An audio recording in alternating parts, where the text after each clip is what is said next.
am na lu bëri lu avancé ay kii hôtel ngay dal vol privé ngay jël ak yooyu noonu alors que avant da nga def tour du monde balaa nga tour de l'Afrique balaa nga yegg. parce que man je me rappelle avant boobu da nga doon un jour nekk nañ hôtel. jëm si yàlla paataal te mu daan yor équipe nationale.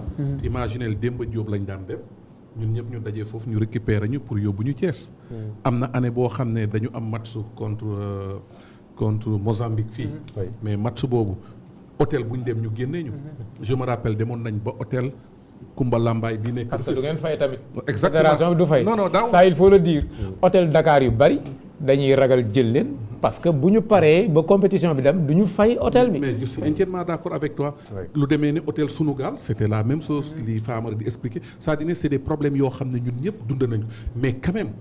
dépassé woon nañ ko parce que ñoom Famara seen génération bi ñu ñëwee ñoom li ñu am chance ñun amuñu woon chance boobu son coach Aliou Cissé bi muy jegee sélection di ñëw c'était la même chose donc man li may expliquer foofu loolu yàgg na nekk ci équipe africain yi mais quand même du lu rafet suñu image parce que jour bi dafa soxla tranquillité bi maintenant chance bi ñu am souvent am nañu ay jours yoo xam ne situation yi dinañ ñafeex moom pour fàtte ko pour man aussi c'est des choses importantes xam naa bàyyi Fama développer ci situation bi mais dañu war a focus ci match yi parce que am na détail yoo xam ne boo si duggee rek mun na la yàqal lu bari du loo xam ne nag lu ñu war a seddal la du loo xam ne lu ñu war a négocier la c'est des choses yoo xam ne ça doit pas se passer mais après moment bi ñu toll nañ jéem a jël yëpp dëxëñ ko nëbb ko ba mu passé mais c'est des choses yu ñu war a régler parce que bu ñëwee ci contrat Pape Thiaw et autres choses yooyu yëpp waroon nañ ko mën a régler avant ñuy dem tey prime de jour yi booy di casse mais c'est normal booy am il gagne beaucoup d'argent du prix bi moo leen déranger mais duñ ko laaj mais problème bi buñ ko joxee sax dañ koy jox exactement mais c'est des problèmes de principe nit ki li mu moom jox ko pour man c'est ça qui est important. am na ñoo xamante ni duñu jël seen prime ngeen yi. non am na ñoo xam ne par exemple même bu ñu jëlee seen prime duñ ko utiliser au fait. dañ koy joxe. du question de xaalis parce que comme coach ni mu ko waxee fi li ngay gagné fële moo ëpp. donc tey booy représenté sérieux am na ñu bëri ñoo xam ne tey jii nii Sénégal fu mu toll am na yenn détails yoo xam ne waruñu si nekk parce que tey bu ñu defee pas lépp loo xam ne lu métti loo xam ne jàlloon nañ ko comme seen génération ñun ñëw nañ waruñu si delluwaat ginnaaw.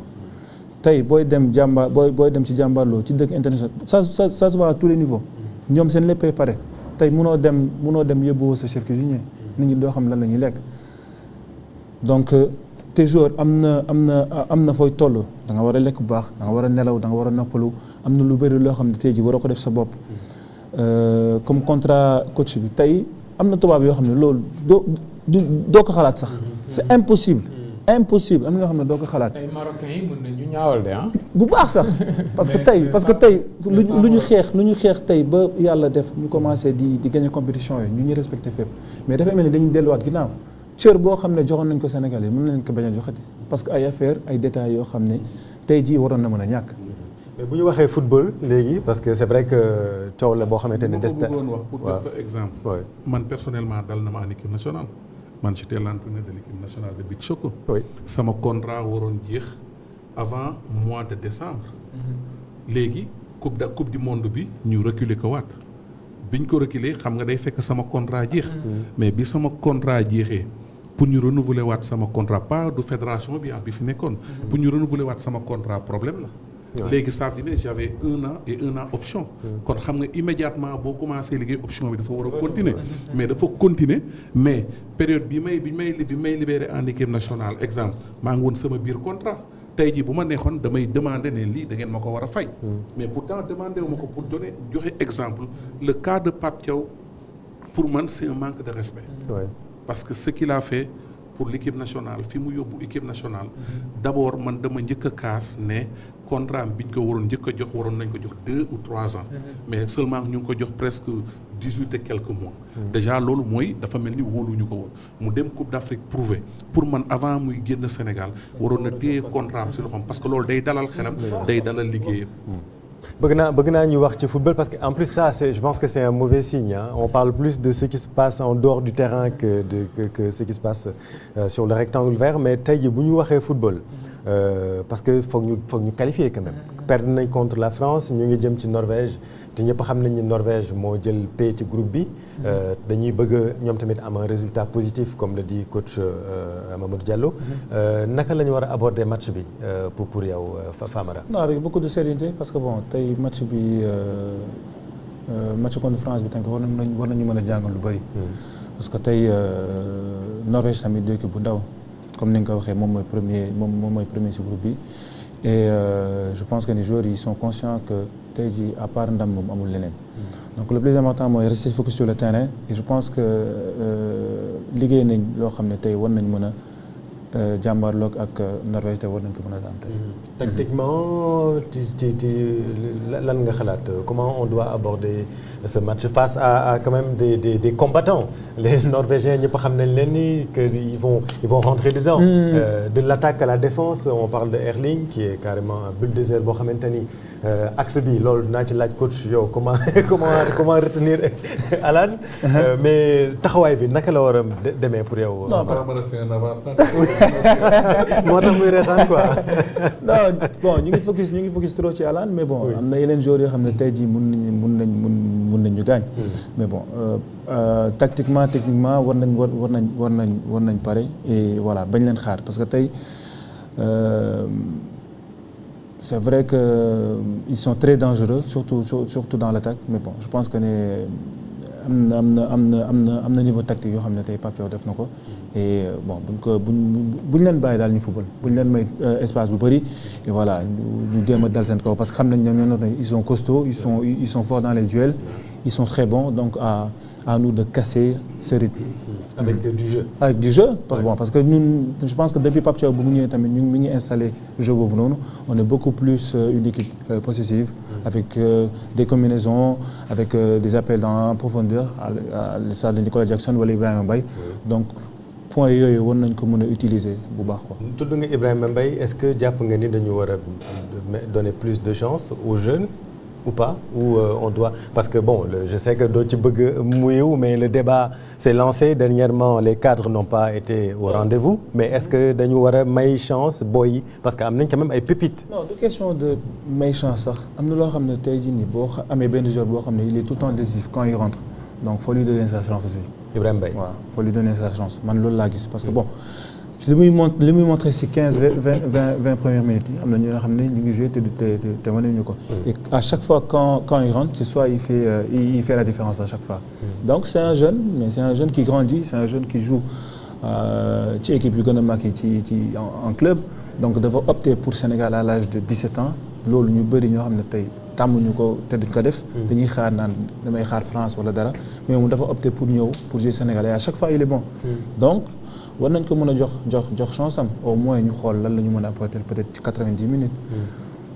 Père Mangone maa ngi ñëw ci yow mais coach taxawaay bi lan la war a doon pour yow tey jii bu ma la doon bàyyi nga def ce classement pour affronter les Norvégiens lan lay doon parce que y a eu beaucoup de choses yoo xamante ne wax nañ ko notamment sur la défense le manque de rythme de Kali face à Alan est-ce que ce serait un bon choix ou bien est-ce qu'il faut amener benn Mamadou Sarr bu nga xamante ni xëy na peut-être dina mën a am un peu de répondant même si lui aussi il a pas beaucoup joué.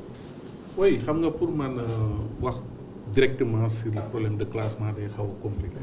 mais mun naa wax ne daay bu ñu focus rek si Alan jour la boo xam ne moment bu ne mun na dugal.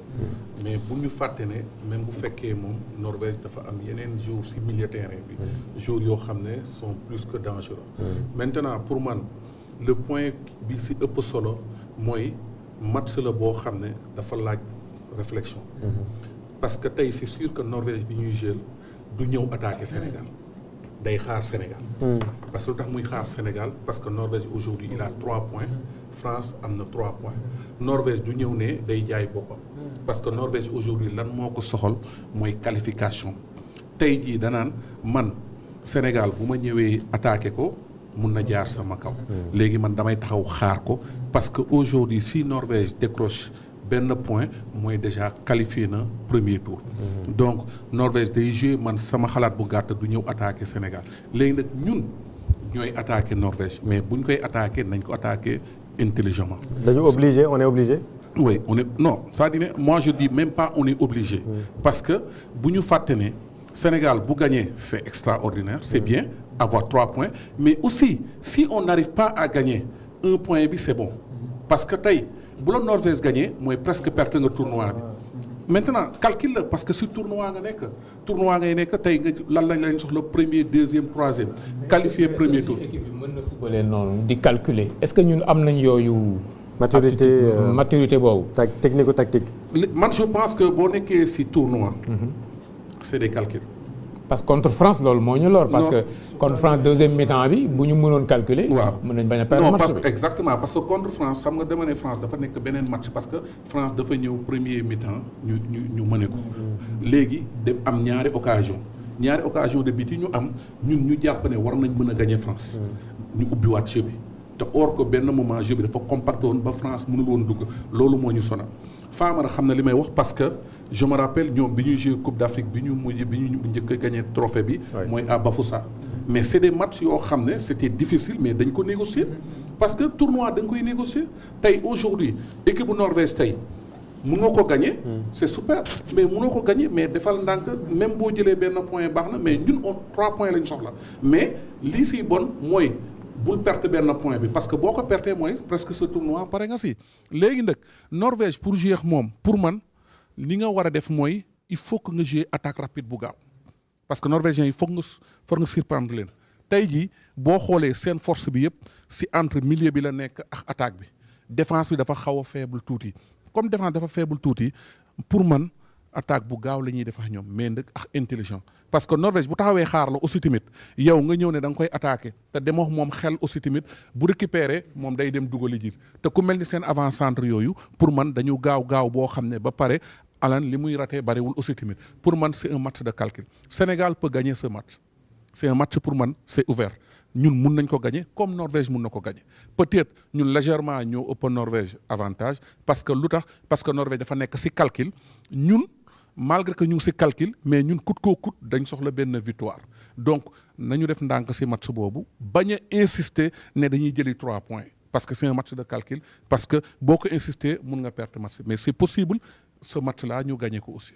Attaque rapide Famara je me laaj question bi benn attaquant ça veut dire quoi il faut jouer avec des milieux de terrain un peu plus offensifs pour donner le ballon un peu plus rapidement.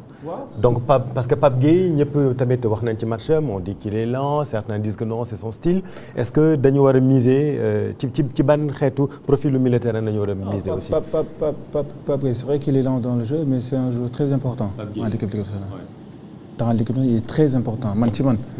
Pape Gueye, c'est un joueur incontournable de l'équipe nationale. Pilier là pour man.